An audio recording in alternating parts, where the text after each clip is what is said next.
Welcome to Camera Ready and Able, the podcast that explores the intersection of media change and personal growth. I'm your host, Barbara Barna Abel, and my calling is to help you tap into your superpowers to thrive on camera and in life, and to make an impact on the world. This episode is brought to you by the word mindset. According to the internet, mindset is defined as an established set of attitudes held by someone. Naturally, we now have to look at what they mean by attitudes. And Britannica.com provides this easy one. Attitudes are the way you think and feel about someone or something. This is typically reflected in our behavior, whether intentional or not. You can attach an infinite number of descriptors to mindset, including abundant, courageous, loving, positive, negative, fearful, or closed. And here to discuss is Tai Beauchamp, the creator and host of the popular Instagram live series, Morning Mindset with Tai, a daily live session aimed at spirit, heart, and mind, off to the right start each morning.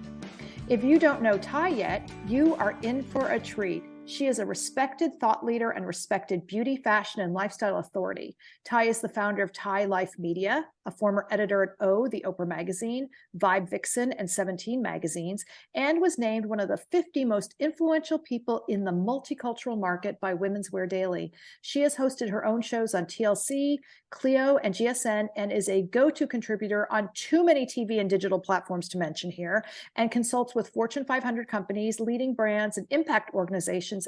And if that wasn't enough, in early 2020, Tai further expanded her entrepreneurial footprint by co-founding Brown Girl Jane, the first and preeminent plant-based beauty and wellness collection centering on women of color. Wow. Welcome, Tai. I am so overjoyed to finally get to have this conversation with you. Barbara, it's so good to see you. As you know, we have a very special connection, and amazing to think that so many years ago when I think I was auditioning for something, which is incredible. Like, we had this illuminating conversation beyond entertainment, beyond fashion, beyond beauty. And I think our friendship and sisterhood was cemented then. And I am really grateful for who you are in the world and how you are so intentional. No, truly, how you're so intentional about leveraging and utilizing your skills, your talents, your gifts to help others see themselves, which is something that I think is one of my personal gifts that God has given me as well. And, you know, how you do so and how you show up. So thank you for having me. And I'm so sorry it's taken so long for it to happen, but this is the perfect time because it is right now and it's God's time. That's right. And we're meant to have this conversation right now. Absolutely. So I want to begin with the topic, mindset, and how you zeroed in on that. It's so impactful for anyone who hasn't watched yet. Do tune in to Morning Mindset with Tai on Instagram, and you go deep. But so I want to broadly get, it's like, when did mindset become important to you? Something to focus on. That's a really great question. I don't know if anyone has ever asked me that. I think mindset has probably been important to me since childhood without knowing that it was mindset. If I think about some of my early childhood experiences, I was really fortunate and blessed to grow up with my mom, my maternal grandmother, Mary. I called her my Mary, and I called my grandparents, my father's parents. And so I grew up in 3 different households.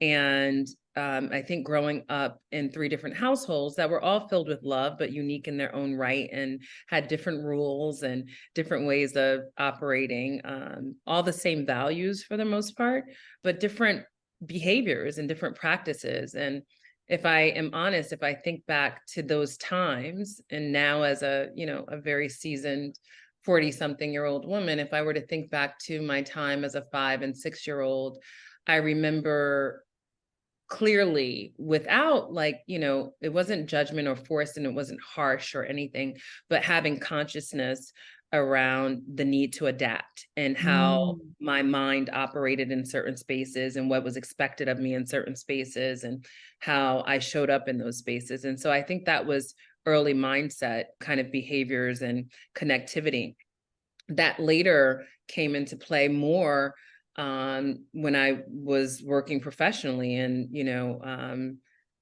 mindset really is nothing but consciousness, quite frankly. It's awareness, it's thought and connection, as you said, to a particular idea and how then you apply that in your practices and your behaviors and your speech and how you show up. And so, dare I say, we all have the ability to create mindset and to have consciousness. How intentional are we about it? And so if I think about intentional consciousness and having a mindset, I would take it back to my formative years as a 5-year-old, traversing between these 3 very different households.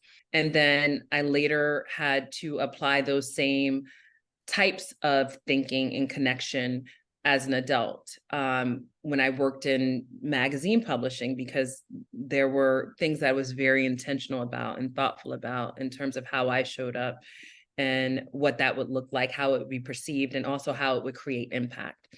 More recently, morning mindset just really evolved because I wanted to reframe and reground and restore a different type of mindset and consciousness for myself as I was transitioning again, moving from New York to LA. And then as all of us were, transitioning and trying to figure out what our footing and consciousness would be during the pandemic, which is how Morning Mindset was born and birthed, really just out of some of my own transitionary periods and wanting to find firm grounding and develop a new sense of consciousness and awareness. And then I decided to invite other people in on that journey with me. Well, I can tell you personally, when I started tapping in and what a difference it made at a time when we really needed it. So that truly a gift and very generous of you, because you're showing up pretty darn early in the morning to help us start our day. But what makes me realize as you were speaking, what was missing from the definition I shared is the word choice. Mm-hmm. Mindset is a choice. And I wish that I had understood that growing up. I'm well into my adult years before I really started to understand how much choice I had in deciding every day to set, where my mind is and how my day was going to go. Because I think when I was, a little girl growing up, there wasn't a lot of idea around you have a choice. It's like, this is how it is. And so that's really powerful that you're talking about, and the notion of creating that and the notion of intentionality. So where can you see how it's made a difference in your life, where you finally, in your adult life, saying, wow, okay, I shifted here and now I see the difference? Oh, well, there was a huge shift. So Morning Mindset was birthed out of this desire to ground myself with intention, with a choice, with consciousness, and not have it be an external thing. The other thing for me with mindset is that it's very much an internal thing. So the experience I had as a child was dictated by environmental mm-hmm. things around me. And I think once you grow in and evolve in some of your own wisdom, you realize that outside forces obviously matter. They definitely have impact, but how cemented and firm can I stand within my own authority in order to direct everything that happens around me, and or lean into the things that happen around me with peace and with ease and with acceptance, rather than anxiety, which I have experienced, but I actually flipped the word and said, instead of feeling anxious, I was filled with anticipation. And so then that way, again, that's a redirecting. Can you pause for 1 sec to talk a little bit more about that? Because that's a really powerful thing to say, because the pandemic was massive and we all shared this experience, which is important in the discussion. But on any given day, going into a job interview or even on a first date or changing anything, the shift from anxiety to anticipation, you're just blowing my mind, Tai. So I love it. I mean, I'm a words person. I'm a speaker. I'm a writer. And words have power and they have meaning and they have impact. And every time someone would talk about anxiety, and even now when I say it, I start to feel anxious. And instead, like when I think about anticipation, that makes me feel overwhelmingly excited and optimistic. And so the idea of anxiety really comes from a place both of fear and a negative, standpoint. It's saying like, I should be ruffled. But if I choose not to be ruffled, instead to say like, God, universe, source, whatever you believe, I'm going to invite with anticipation in, because I know that I'm supported, I'm anchored, I'm prepared. If not, I will lean into and develop those skill sets and talents and the tools that I need, or rely on other people to help me. So that way it's not so daunting. And this is, going back to the idea of the pandemic. We all know the challenges that the pandemic caused for us. We also know the horrific, but very much necessary conscious reckoning that took place as well on the awful, on the heels of the murder of George Floyd. We've been sitting with so much of this energy, right?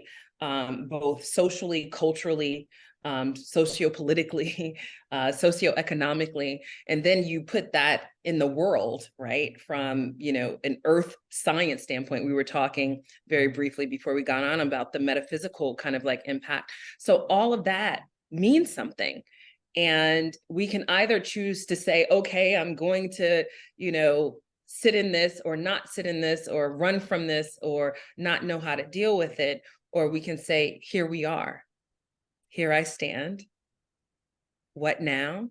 What is my role in this? How can I show up in this? How am I equipped to show up in this? What resources, tools, and things do I have in my back pocket that I already know that can be leveraged here? What other ones do I need to develop? So that way we can evolve with the process rather than fighting the process.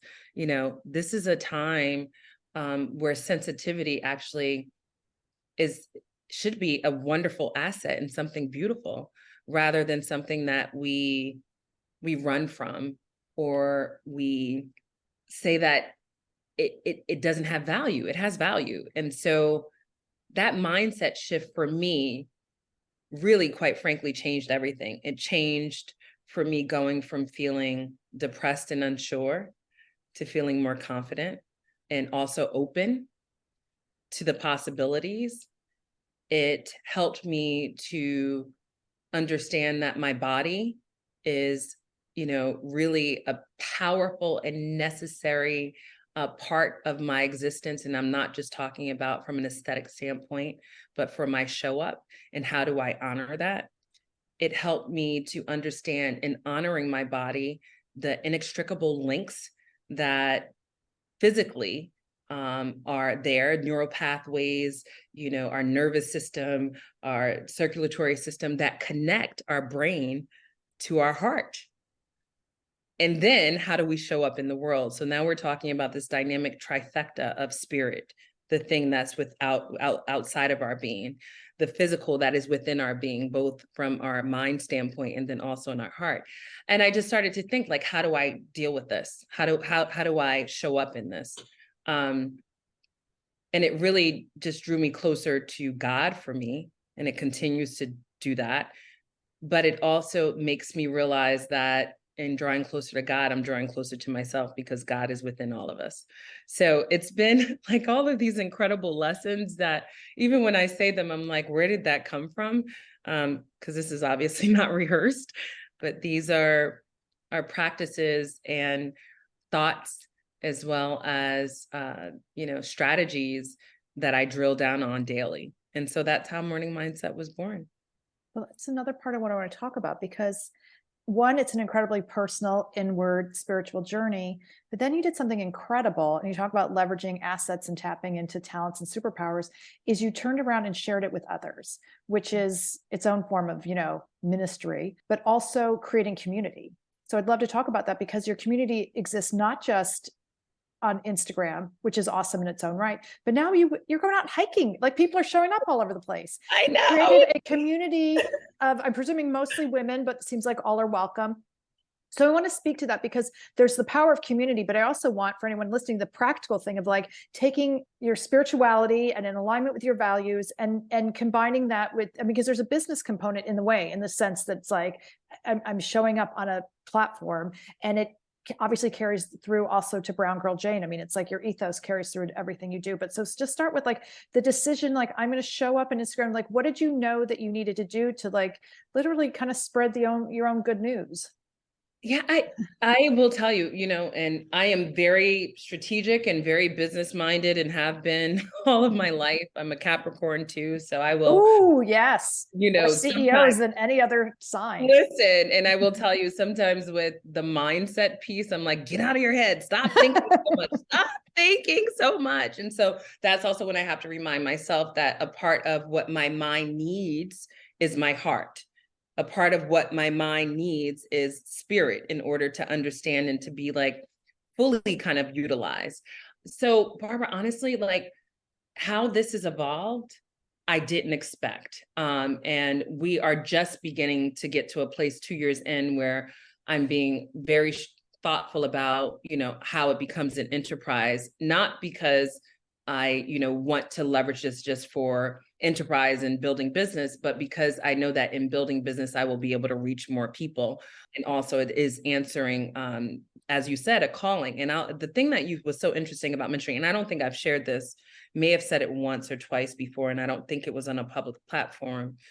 But when you use the word ministry, it touches me because as I was going through this transition of moving to LA before I actually started Morning Mindset with Tai, but when I was like kind of on this journey of trying to realign with my heart center after having these incredible roles in magazine publishing and fashion, talking on TV. And you will remember, I think when we first met, I was auditioning, I think, for an entertainment show. And I can do that stuff and I can talk about fashion. And I actually am a generalist, a journalist and a generalist in terms of conversation. So I would much rather talk about life and politics and all of those things rather than anything like entertainment in particular, only because it never fed my soul. And so I always struggled. Like I could do it and I love things that are beautiful, but I struggled with that. And so like leading up to the journey of actually starting Morning Mindset, which was just me going live, reading one of the devotionals that I read on IG and people starting to come in and them saying, where are you coming back? And I'm like, really? Well, I don't want to talk to myself. Let me invite people. And that's how that started. But before that, I was actually, when I moved out here to LA, I was going through this season of like, what the what? Like, God, where do you want me? Where do you want me to be? Like, I don't know. I had this, I did this. And, the trappings of those experiences. And a lot of people don't talk about the trappings of professional kind of like achievement, and how sometimes you get so caught in what it was and what it looked like that you don't allow yourself the freedom and the space to allow yourself to even reimagine what it could be and or have people invite you to do new things that could be. And so as I was on this journey, I was definitely depressed, didn't know it then. But I remember being in Monaco, of all incredible places, with like 12 of my closest big sisters. And one of them I'm extremely close to for her birthday celebration. And I looked at a picture and I had put on so much weight and I was like, this is not good. And so I came back and just started hiking and I was depressed. And as I hiked, I was living in front of Runyon Canyon. I was just like, I'm gonna just go out and hike every day and I'm gonna work out. And girl, when I tell you, I was like kicking it. Like my body was like, I was like, okay, you giving 25-year-old Tai now, hello. But as I was doing this, I realized that hiking was also metaphorical for life. It's one foot after the other. I realized that hiking is a spiritual metaphor as well. It's a faith metaphor as well, because there are highs and lows, there are plateaus, there are lilies, there are valleys, there are peaks. And also doing so specifically and particularly here in LA, but anywhere, when you're out in nature, you see the vastness of God's divine presence. And you realize that you have a role in it and a place in it, but you also are forced to recognize and to reconcile where and how you fit into that. Not because you're so minuscule, but because God has afforded all of this to us. And so when you use the word ministry, what was insane about this, and I don't think I've said this, I think I've shared this with my pastor and maybe Emil. I literally had this calling, and my grandmother was an evangelist. My father's mother was an evangelist and worked in ministry. And I thought to myself, do I want to go to to divinity school and learn? Because I really felt like this would be a part of my ministry, not knowing, but I just was like, I want to understand. I grew up Christian, have a sister who's Jewish, have an uncle who's Muslim, went to Catholic school, could have been all the way confused, but just having a real appreciation for faith. And I never used the word ministry, but I kid you not, I ended up going on a hike similar to this, maybe a year later, with Tai Beauchamp, no relation to me, but the founder of Birchbox, who is now the CEO at Victoria Beckham Beauty, dear friend of mine, a dear friend of mine, and she came out to LA and we were having a girls' day, and I literally like kicked off work and we went for a hike. She was like, Tai, I really think you should start a church. And I kid you not, that same week, Piera Gilardi, another dear friend of mine, and I'm saying their names because these are women in spaces that people might know and appreciate, not to name drop, but also women of very different experiences than I. And Piera Gilardi said the same thing. I think Morning Mindset is your ministry. And I did not realize that all of this confluence of my experiences, my seeking wisdom, seeking understanding, seeking elevated consciousness, seeking to shift my mindset and how I showed up in this space would actually provide a space for me to minister. And then I had to unpack, similar to what you just said, a ministry does not have to necessarily be one that looks a certain way or has God affiliated or not, or whatever it is. A ministry is but a space and a platform that is shared, that is loving, that is kind, where it's not about evangelizing, but where there's about understanding for our higher good. At least that's how I'm going to define it for myself. I think that helping women, especially, to see ourselves as the divine goddesses and people and humans that we are is a piece of it. And helping us to really see a light within us that sometimes we forget is there. And sometimes that means turning it back on. And ultimately, at the end of the day, I think that comes down to having confidence, or as some of my friends and believers say, Godfidence.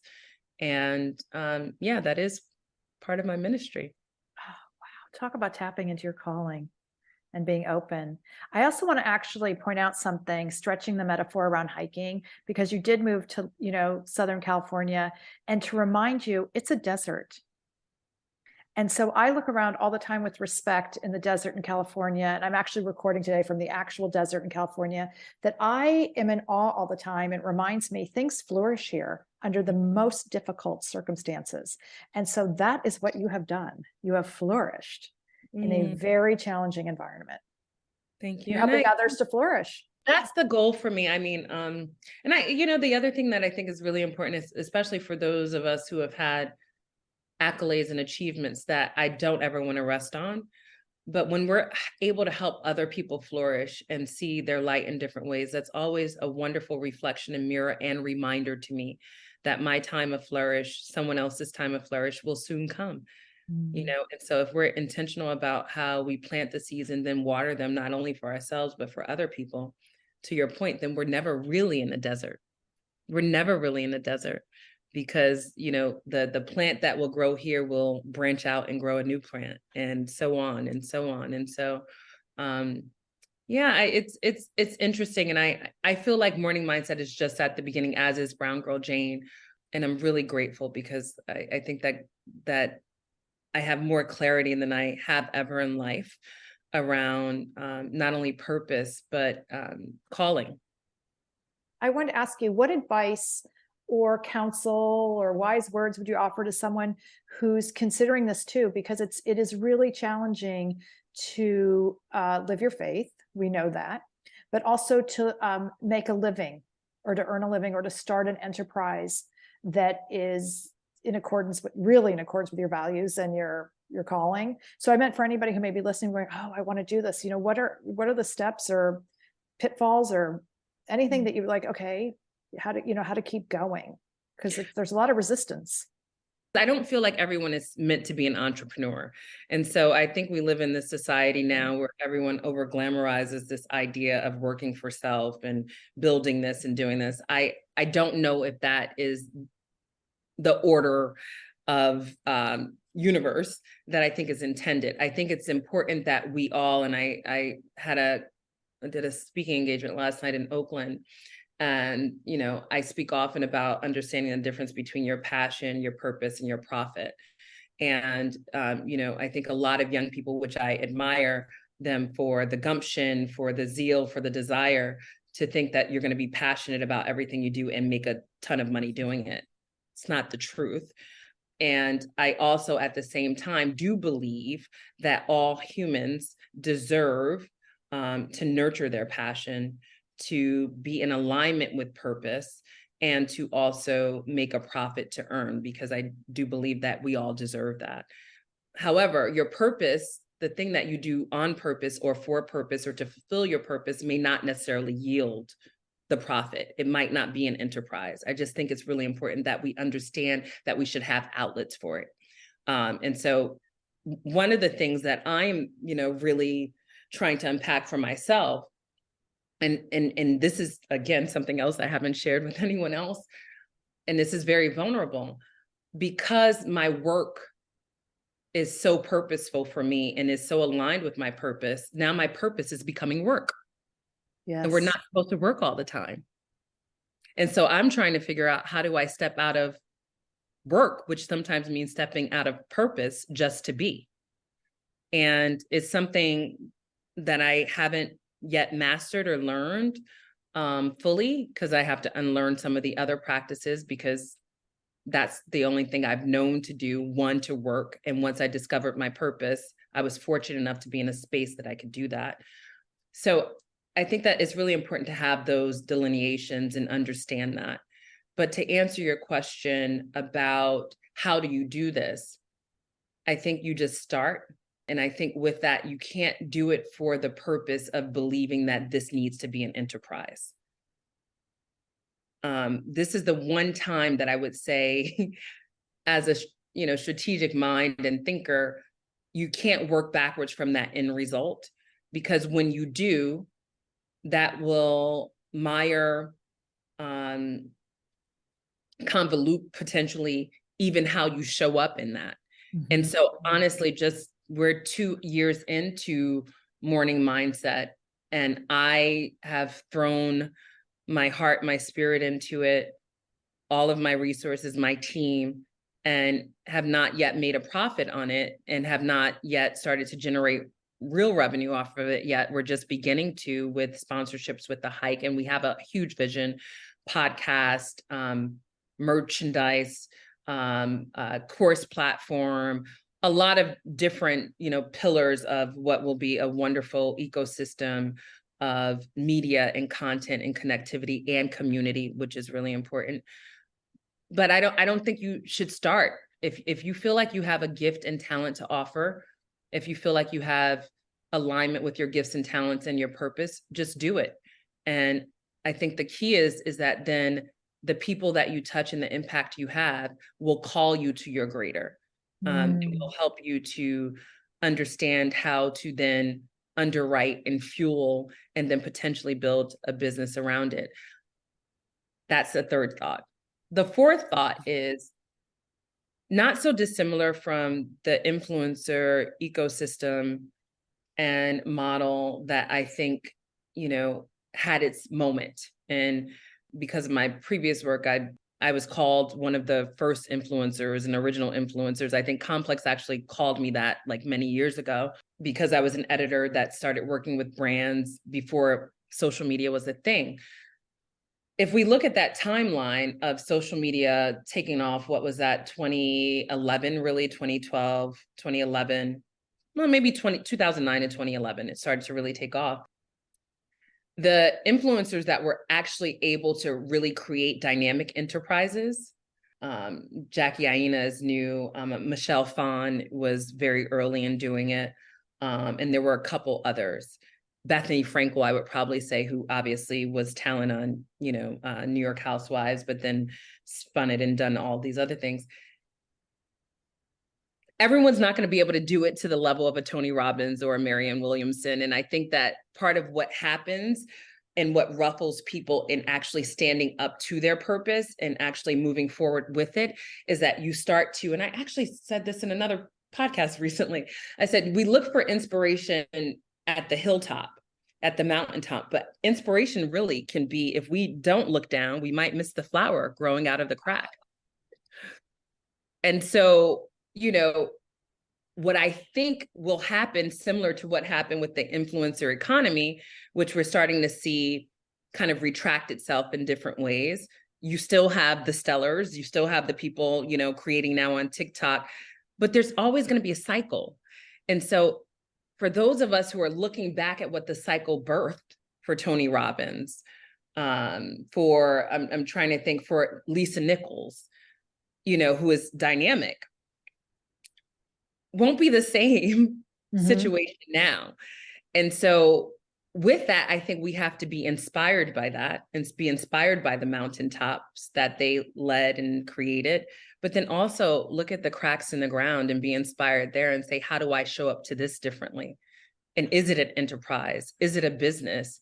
Or is it a community? Or is it this? Or is it that? And just be open to where that takes you.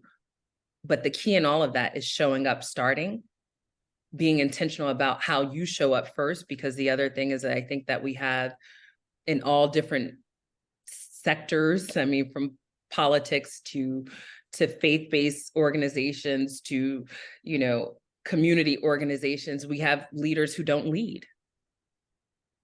And so then that would be the fifth question. Are you in it? Or are you living it? Or do you desire to be in it? And if you're in it, will you still live it? Oh, wow. Okay, this is a lot to unpack and digest. I'm so sorry. No, God, am I grateful. Now this has become a whole other, we're going to have a part 2, because I'm going to have to call you back and say, okay, now I have so many thoughts. But one of the things I just heard you say was asking yourself 2 things. Is it feeding my soul? And is what feeds my soul something that I can share that potentially touch another? And if you're, being a yes, as opposed to your point, thinking about, but what's my ROI? If we're thinking there, we kind of missed a little bit of, we missed the boat in the beginning. Yeah. And honestly, and for me, even now with morning mindset is, I almost have to make it an enterprise. And so, I have to find partners. I have to potentially, seek investment or someone to help me drive this to another level, because it's become the work and my life's work of showing up that I know is changing people's lives and impacting people in a way that I know is beyond me. And yes. But you are showing up at 6 a.m. Which means that you're getting up way before 6 a.m. to show up for others. So I really, really appreciate what you're tapping into to show up for others. Thank you. Thank you so much. This has been phenomenal. Thank you. Oh, thank you. This totally made my day. I want to thank you for listening to Camera Ready and Able. If you want to get into momentum and turn your dream into your reality, shoot me a note via my website, ableintermedia.com, and be sure to download my free ebook, 12 Tips for Success on Camera. And as always, please hit the subscribe button if you haven't already.